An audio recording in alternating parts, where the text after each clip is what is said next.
दोस्तों, welcome back to my channel Suraj MP 17।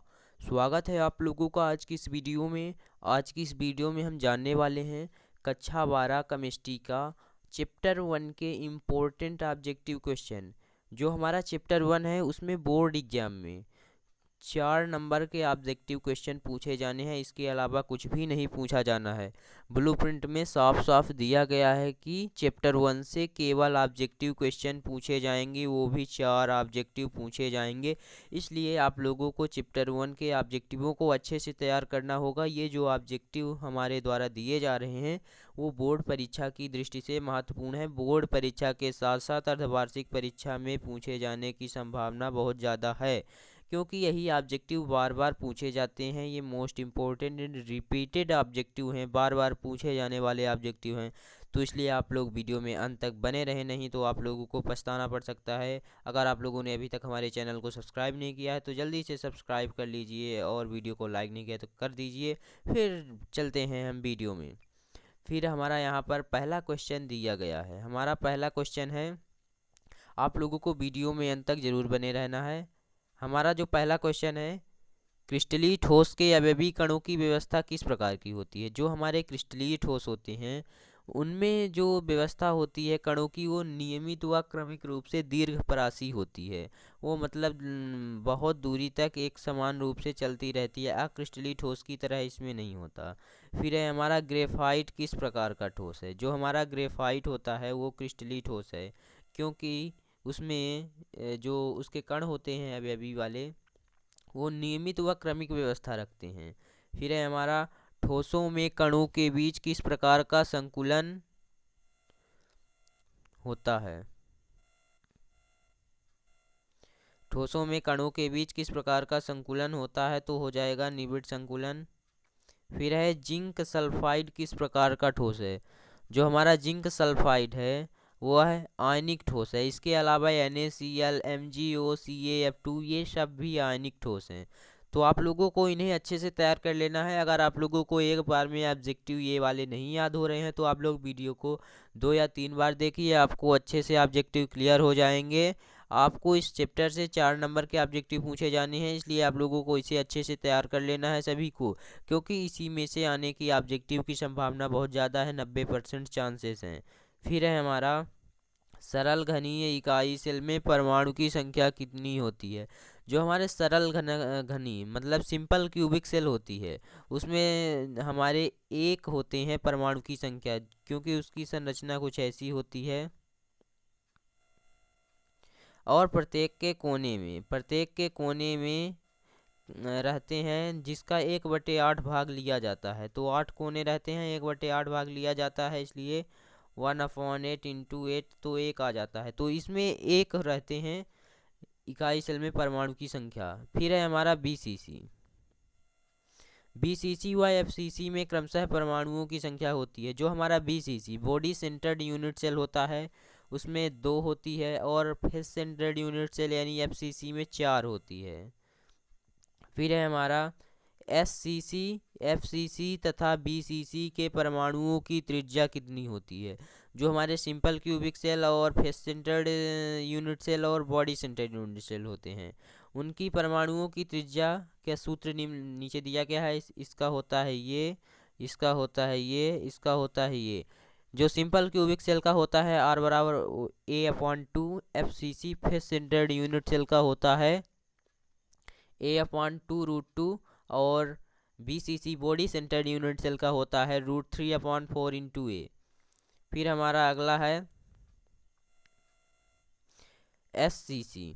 SCC, FCC व FCC में क्रमशः परमाणुओं की बीच की दूरी, तो परमाणुओं के बीच की दूरी का सूत्र यहाँ पर दिया गया है, आप लोग देख सकते हैं। फिर है हमारा, साटकी दोष के कारण क्रिस्टल क्या परिवर्ती होता है। जो हमारा साटकी दोष होता है किसी क्रिस्टल में, उसके कारण क्रिस्टल का क्या परिवर्तित हो जाता है। जो हमारा घनत्व होता है वो परिवर्तित हो जाता है। जो साटकी दोष के कारण किसी क्रिस्टल का घनत्व कम हो जाता है। फिर है हमारा, ऐसे क्रिस्टल जिनमें फ्रैंकल दोष पाया जाता है उनके उदाहरण। तो यहाँ पर 2 उदाहरण दिए गए हैं, आप लोगों को और भी उदाहरण तैयार कर लेने हैं। Silver chloride, zinc sulphide. आपको इस तरह से भी क्वेश्चन पूछ सकता है। सिल्वर क्लोराइड में किस प्रकार का दोष पाया जाता है। तो आप लोगों को अच्छे से इन्हें तैयार कर लेना है, ताकि जिस टाइप से भी क्वेश्चन घुमा फिरा के पूछे तो आप लोगों से बन जाए। फिर है हमारा साटकी दोष पाए जाने वाले क्रिस्टल का नाम लिखिए। तो यहाँ पर साटकी दोष वाले का नाम लिखना है सोडियम क्लोराइड, सीजियम क्लोराइड। आपको इस तरह से क्वेश्चन पूछे जा सकते हैं, इसलिए आप लोगों को इन्हें तैयार कर लेना है। फिर है हमारा धातु आधिक्य दोष में। धातु आधिक्य दोष में वे रिक्तियां जो इलेक्ट्रॉनों द्वारा भरे जाते हैं उसे कहते हैं। जो धातु आधिक्य दोष में भरे जाते हैं वो एफ केंद्र कहलाते हैं। फिर है हमारा NaCl व CsCl के बीच धनायन व ऋणायन के बीच समन्वय अनुपात होता है, तो होता है 6:6 व 8:8 का होता है। फिर हमारा अगला क्वेश्चन है ताप बढ़ाने पर क्रिस्टल के समन्वय संख्या बढ़ती है या घटती है, व दाब के साथ क्या होता है। ताप बढ़ाने पर जो हमारी समन्वय संख्या होती है किसी क्रिस्टल की वो बढ़ती है, इंक्रीज होती है, और दाब बढ़ाने पर समन्वय संख्या कम होती है। जब हम ताप बढ़ाते हैं तो समन्वय संख्या बढ़ती है, और जब हम दाब बढ़ाते हैं तो समन्वय संख्या डिक्रीज होती है। यहाँ पर आप लोग देख सकते हैं। फिर है हमारा इकाई सेल का घनत्व कितना होता है। ये वेरी मोस्ट इम्पोर्टेंट सूत्र है, आप लोगों को इस फार्मूले को याद कर लेना है। इकाई सेल के घनत्व का फार्मूला ये होता है ZM/A³ N0। इकाई सेलों में संकुलन गुणांक होता है, जो संकुलन गुणांक होता है SCC में 52.47%, FCC में 74% और BCC में 68% होता है। तो आप लोगों को इसे तैयार कर लेना है। फिर है हमारा बेब्रश चालक कितने प्रकार के होते हैं। जो हमारे बेब्रश चालक होते हैं वो 14 प्रकार के होते हैं। फिर है हमारा हीरा, ग्रेफाइट, सिलिका आदि में किस प्रकार का बंध होता है। जो हमारे हीरा होते हैं, ग्रेफाइट होते हैं, सिलिका होते हैं, ये एकदम नेटवर्क ठोस होते हैं, यानी सहसंयोजक ठोस होते हैं। इनकी प्रकृति सहसंयोजक ठोस की होती है। तो आप लोगों को इन्हें अच्छे से स्क्रीनशॉट करके रख लेना है, और आपको बीच बीच में पढ़ते रहना है, ताकि आपको ये याद होते रहें। या आप लोग अपनी कॉपी में नोट कर लीजिए, क्योंकि ये मोस्ट इंपॉर्टेंट ऑब्जेक्टिव हैं। चैप्टर 1 से 4 नंबर के पूछे जाएंगे, तो आपको इतने ऑब्जेक्टिव तो तैयार ही करने पड़ेंगे, कम से कम 20-30। इसी में से क्वेश्चन पूछे जाएंगे, इसलिए आप लोग इन्हें तैयार कर लीजिएगा। फिर है हमारा किसी भी तत्व व यौगिक में अणुवृद्धि की अल्प मात्रा मिलाने की मतलब अशुद्ध की अल्प मात्रा मिलाने की प्रक्रिया कहलाती है। जब हम किसी तत्व या यौगिक में मिलाते हैं अशुद्ध की अल्प मात्रा, तो उसे हम डोपिंग कहते हैं। ये परिभाषा भी पूछी जाती है डोपिंग की। तो आप लोग अगर इस क्वेश्चन को तैयार करेंगे तो आपको डोपिंग की परिभाषा भी साथ साथ में याद हो जाएगी। फिर है हमारा बिंदु दोष किस प्रकार के क्रिस्टल में पाए जाते हैं। जो हमारे आयनिक क्रिस्टल होते हैं उसमें बिंदु दोष पाए जाते हैं। फिर है हमारा सोडियम क्लोराइड की संरचना होती है। जो हमारा सोडियम क्लोराइड होता है उसकी संरचना होती है घनीय। फिर है हमारा काय केंद्रित घनीय जालक की समन्वय संख्या होती है। जो हमारा काय केंद्रित घनीय जालक होता है उसकी समन्वय संख्या 8 होती है। निम्नलिखित में से कौन सा ब्रैग समीकरण है। इस तरह से क्वेश्चन पूछे जाएंगे आपको, और 4 ऑप्शन दे दिए रहेंगे, तो इसका सही उत्तर होगा n λ = 2d sin θ। फिर है हमारा समचतुष्फलक सममित के लिए त्रिज्या अनुपात की सीमा होती है। जो हमारी इसकी सीमा होती है वो होती है 0.225। फिर है हमारा धात्विक ठोस के 2 उदाहरण। तो धात्विक ठोस के उदाहरण बहुत सारे होते हैं, लोहा, कॉपर, निकेल, ये आप लोग इसका उदाहरण दे देंगे।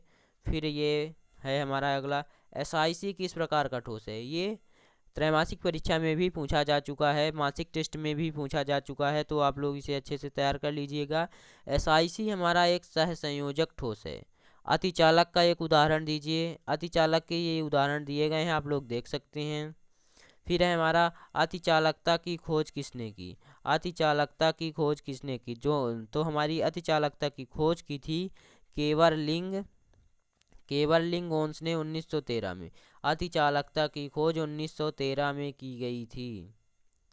अतिचालक वे पदार्थ कहलाते हैं जिनका प्रतिरोध शून्य माना जाता है। फिर है हमारा लोहे में जंग लगने की क्रिया क्या कहलाती है।